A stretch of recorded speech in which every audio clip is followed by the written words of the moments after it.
എത്രയും ദയുള്ള മാതാവേ, കൃപാസനം അമ്മേ, ഞങ്ങൾ അങ്ങേ വണങ്ങുന്നു. തമ്പുരാൻ്റെ അമ്മേ, കരുണയുടെ ഉറവേ, ഞങ്ങളെ പൂർണ്ണമായും അമ്മയുടെ വിമനഹൃദയത്തിലേക്ക് സമർപ്പിക്കുന്നു.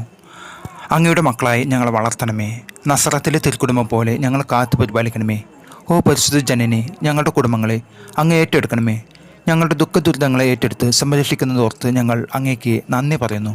അമ്മേ, പലപ്പോഴും ഞങ്ങൾ കടഭാരത്താൽ പ്രയാസപ്പെടുന്നു. ആരും സഹായിക്കാനില്ലാത്ത അവസ്ഥ. വേണ്ടപ്പെട്ടവർ പലപ്പോഴും കാൽവരിയിലെ യാത്രയിൽ യേശു അപ്പയെ കൈവിട്ടതുപോലെ ഞങ്ങളെയും കൈവിട്ട് കളയുന്നു. ഇന്നലെ വരെ ഞങ്ങളെ നോക്കി പുഞ്ചിരിച്ചവർ ഇന്നത്തെ ഞങ്ങളുടെ അവസ്ഥ കണ്ട് മുഖം തിരിച്ചു കളയുന്ന അനുഭവം, അത് ഞങ്ങളുടെ ഹൃദയത്തെ കുത്തിമുറിവേൽപ്പിക്കുന്നമ്മേ. ഒരു സഹായത്തിനായി പല വാതിലുകളും മുട്ടിയിട്ടും തുറക്കാത്ത അവസ്ഥയിൽ ഞങ്ങളുടെ കാലുകൾ ഇടർന്നു. അമ്മേ, ഉറവ പറ്റിയ കണ്ണുനീർ ഇനി എന്ത് എന്ന ചോദ്യം പലപ്പോഴും ഞങ്ങളെ തളർത്തുന്നു. അമ്മേ, ഞങ്ങൾ ഇനിയും ദൈവവചനത്തിൽ വിശ്വസിക്കുന്നു. അന്വേഷിപ്പിൻ കണ്ടെത്തും, മുട്ടുവിൻ തുറക്കപ്പെടും, ചോദിക്കുവിൻ അത് നിങ്ങൾക്ക് ലഭിക്കും. ഈ വചനങ്ങൾ ഞങ്ങൾ പലതവണ ആവർത്തിച്ചു ചെല്ലുന്നു.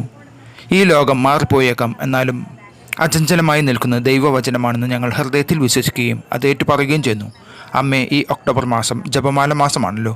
ഓരോ ദിവസവും ഞങ്ങൾക്ക് കഴിയുന്നത്ര ജപമാല ചൊല്ലി അമ്മയെ മഹത്വപ്പെടുത്തും. അമ്മേ, ഞങ്ങൾക്ക് വേണ്ടി ഈശോയോട് മാധ്യസ്ഥം നിൽക്കണമേ. കാനായിലെ കല്യാണം വരുന്നിൽ ആ കുടുംബത്തിനുണ്ടായ ദുസ്ഥിതിയിൽ, ആ കുടുംബത്തിൻ്റെ വേദനയിൽ മനസ്സലിഞ്ഞു അമ്മ തൻ്റെ തിരുക്കുമാരനോട് ആ ഭവനത്തിൻ്റെ അഭിമാനം രക്ഷിക്കാൻ ഒരത്ഭുതം പ്രവർത്തിക്കാൻ അമ്മ ആവശ്യപ്പെട്ടത് പ്രകാരം ഈശോ പ്രവർത്തിച്ചല്ലോ. തൻ്റെ സമയം സമാഗതമായിട്ടില്ലെന്നിരിക്കെ അമ്മയുടെ ആവശ്യപ്രകാരം ഈശോനാഥൻ അത്ഭുതം പ്രവർത്തിച്ചെങ്കിൽ ആ അത്ഭുതം ഞങ്ങളുടെ ഭവനത്തിലും പ്രവർത്തിക്കണമേ. അതിനുള്ള ആജ്ഞ പരിശുദ്ധ അമ്മേ ഈശോയ്ക്ക് നൽകണമേ. ഞങ്ങളുടെ കടഭാരത്തെ ലഘൂകരിക്കണമേ. അതിനുള്ള സാവകാശം ലഭിക്കണമേ. ഓ എൻ്റെ പരിശുദ്ധ ജനനെ, ഞങ്ങളുടെ മക്കളെ അമ്മയുടെ വിമല ഹൃദയത്തിലേക്ക് സമർപ്പിക്കുന്നു. അവരെ നേർവഴിക്ക് നടത്തണമേ. ഈ ലോകം ഞങ്ങൾ കരുതുന്നതിലും ദുഷിച്ചു പോയിരിക്കുന്നു. കൊച്ചുമക്കൾ പോലും മയക്കുമരുന്നിനും മദ്യപാനത്തിനും അടിമപ്പെടുന്നു.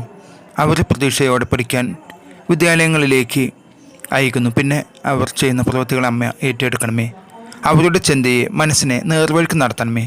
ചീത്ത കൂട്ടുകെട്ടുകളിൽ വീഴാതെ അവരെ കാത്തുകൊള്ളണമേ. ജീവിതത്തിൻ്റെ രണ്ടറ്റം കൂട്ടിമുട്ടിക്കാൻ ശ്രമപ്പെടുന്ന ഞങ്ങളുടെ വ്യഗ്രതയിൽ പലപ്പോഴും മക്കളെ ശ്രദ്ധിക്കാൻ കഴിയാതെ വരുന്നു. അറിഞ്ഞുകൊണ്ടില്ലെങ്കിലും മക്കൾ തെറ്റിലേക്ക് വഴുതി വിടാൻ അമ്മയെ അനുവദിക്കില്ലേ. പരിശുദ്ധ അമ്മയെ ഞങ്ങളുടെ പരാതികൾ സമർപ്പിക്കാൻ അമ്മയുടെ വിമല ഹൃദയം മാത്രമാണ് ഉള്ളത്. ഈശോയെ, അമ്മ എങ്ങനെയാണോ സംരക്ഷിച്ച് വളർത്തിയത് അതുപോലെ മക്കളെ വളർത്തുവാനുള്ള കൃപ ഞങ്ങൾക്ക് നൽകണമേ. ബോധജ്ഞാനത്തിൻ്റെ സിംഹാസനമേ, ഞങ്ങളുടെ മക്കൾക്ക് നല്ല ബുദ്ധിയും ബോധവും കൊടുത്ത് സംരക്ഷിക്കണമേ. പലപ്പോഴും ജീവിത പ്രാരാബ്ദങ്ങൾക്കിടയിൽ ഞങ്ങളുടെ മനസ്സ് കൈവിട്ടു പോകുന്ന അവസരങ്ങളിൽ അമ്മയെ ഞങ്ങളെ ധൈര്യപ്പെടുത്തണമേ, ശക്തിപ്പെടുത്തണമേ. ഓ നിത്യസഹായ മാതാവേ, ഞങ്ങളുടെ പ്രാർത്ഥനകളെ അനുതാപപൂർവ്വം ഈശോനാഥൻ്റെ തിരുഹൃദയത്തിലേക്ക് സമർപ്പിച്ച് പ്രാർത്ഥിക്കണമേ. സ്വർഗത്തിൽ നിത്യം വാഴുന്ന കൃപ നിറഞ്ഞവളെ സ്വസ്തി. കർത്താവ് അങ്ങയോടുകൂടി. ഞങ്ങളുടെ ഈ അപേക്ഷകളെ ഈശോ തമ്പുരാനോട് പറഞ്ഞു ഞങ്ങൾക്ക് വേണ്ട കൃപകൾ നൽകണമേ.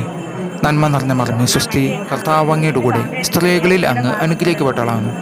അങ്ങയുടെ ഉദരത്തിൻ ഫലമായ ഈശോ അനുഗ്രഹിക്കപ്പെട്ടവനാകുന്നു. പരിശുദ്ധ മറിമേ, തമ്പുരാൻ്റെ അമ്മേ, പാപികളായ ഞങ്ങൾക്ക് വേണ്ടി ഇപ്പോഴും ഞങ്ങളുടെ മരണസമയത്തും തമ്പുരാനോട് അപേക്ഷിച്ചോളണമേ. ആമേൻ.